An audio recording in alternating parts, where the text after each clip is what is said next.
Oban Elliott coming up at Madison Square Garden, and what a career this guy has had. I don't know how this guy got to be so tough, quite frankly. I really don't.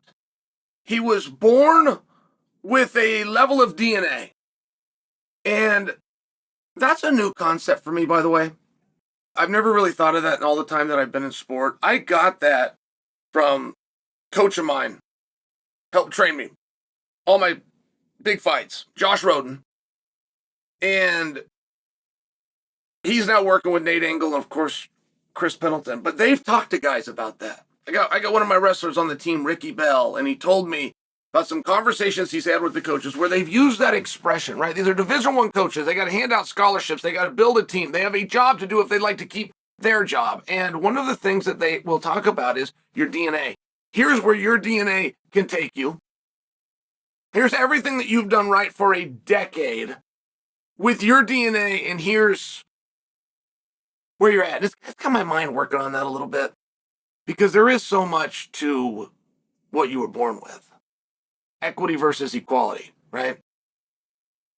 You could come further than the competition, but if you started further down, and I'm just sharing, when I do talk about Oban Elliott, he's about the perfect height, and he's about the perfect weight, and his body looks the way that all the other men alive wish that they looked. Like he's got a certain DNA, but he's got a drive that's higher than his skills. I watched all his fights. He had reached out to me before he got into the Ultimate Fighting Championship. And I was happy to be a part. I was happy to be contacted, but that's happened to me many other times. It just doesn't happen twice. It doesn't happen a third time, right? The guy moves on to some other shiny object and you know, he got somebody to give him a response. Oban kept bringing me along. He never left me behind. He brought me along when he was trying to be inspired, when he was trying to be motivated, when he was trying to get his weight off, when he was trying to work his job, which was one of the hardest, most honorable jobs you could, but it took all his energy away, right? He's up there swinging that damn pick. 8 hours, 12 hours, he's got no energy, at least in theory. Well, he changed his clothes and went into practice. And that is just a rare kind of guy that will do that with no guarantee. All because he had a dream. And I'll just share for you, if I get contacted along the way for something like that, and then they'll move on, and maybe I'll remember that guy. I had a guy contact me. It actually wasn't positive. I'll just tell you this because you might enjoy the story. It was negative. This guy, this skinny guy. I don't know anything about him. He's a skinny black man out of New Zealand named Israel Adesanya. Yeah, he was a little boy. Yeah. He was about 14. He might have been as much as 16. Had to do with my feud with Anderson Silva. He had taken Anderson's side. But I remember some of his posts. I remember this skinny New Zealand guy that had an interest in kickboxing. Anyway, but it's cool when that happens, right? That's fun. I find out 3 weeks ago, Moicano was setting up a hit on me. He was going to find me somewhere, and then he was going to hit me. Like I didn't know these things, and I know it's a little bit off topic. I'm just sharing for you. They come, they go. Oban never left. He never left me behind. He brought me along with his career. I mean, I got to just tell you, like, if there was anything I could ever do to help his career, I would, of course, do that. And he's trying to get in the UFC. He gets there. He gets there, and he does it a couple of ways. First off, he had the DNA. He had the grit. He put in the time. I mean, right, he went and built his body. He went and built his skills. Yes, he did. But he embraced social media. I mean, the Welsh Gangster is out doing interviews that were well over his head. He did not belong on Ariel Helwani's program as early in his career as he got on Ariel Helwani's program. He did not belong in a category of guys outside of the Ultimate Fighting Championships that had a very meaningful base on Twitter. And even if you go back and you want to look at the size and go, I think I could do that. Yeah, but if you look at the engagements and the interactions, like he was building a real base that was supporting him. And all along the way, he remained nice. And that's one of the tricks that you don't know. There's a guy somewhere, I don't even know who to credit this to, but it was on a Kevin James project. And I think it might have been Todd. I'd love to credit the person that said this because I'll remember it forever. But they said to make a product, and they were talking specifically about a movie. But to make a product, you need 3 smart people. Everyone else has to be nice. And it's incredibly true.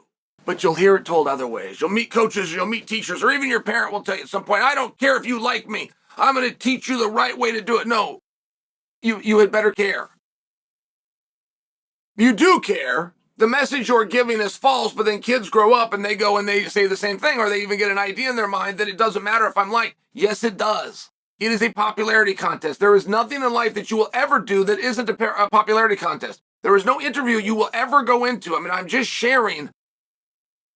So many guys will turn into scumbags. They just will. They'll reveal themselves. They were acting. They can't hold the act anymore, and they don't feel that they need to because they've gotten to where they're trying to be. It's a very normal thing. I might have even just described you to some level.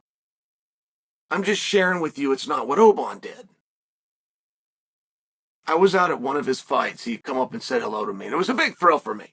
It was a big thrill for me, and he was acting excited to meet me, but I was so happy when he came up. He came and found me. He fought down below. He got all the way up. That is not easy to do. He's got to get through the people that he just fought in front of that are going to be pulling on him and grabbing him. He's still in his fight gear, right? I mean, there was no way to mistake him. He's got to get all the way up to where I am, and then he's behind me, and he yells, Chael.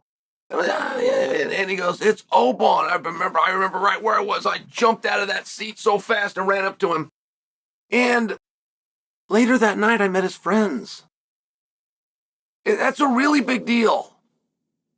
Because Oban doesn't come from money. Which means his friends don't come from money. But I met his friends. I wasn't there. He was here. Which means his friends came here to watch him. See, that is a major sign of who you are as a human being. If you can get your friends, your neighbors, your peers, your classmates, your circle that's been riding with you, to want to support you so bad, they will make the arrangements. They will save up the resources. They will book the tickets. They will get the passports.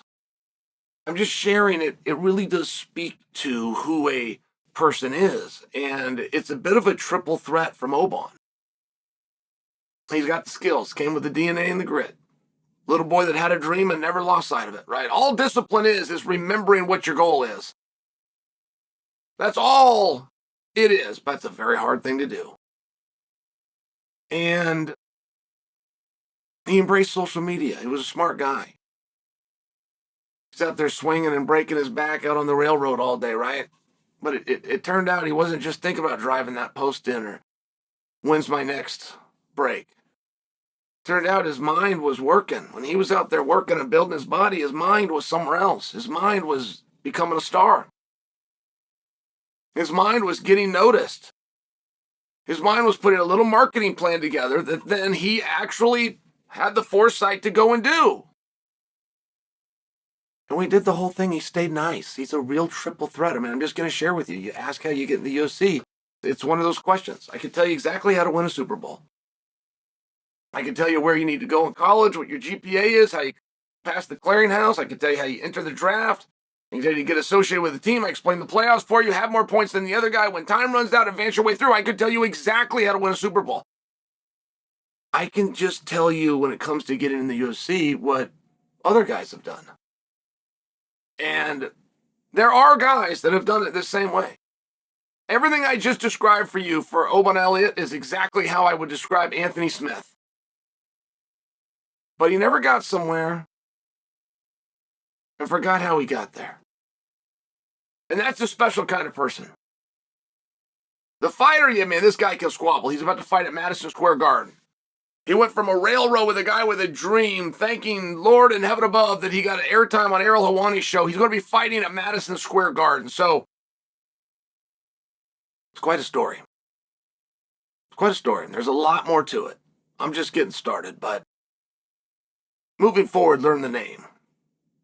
I am going to tell you more about Oban Elliott.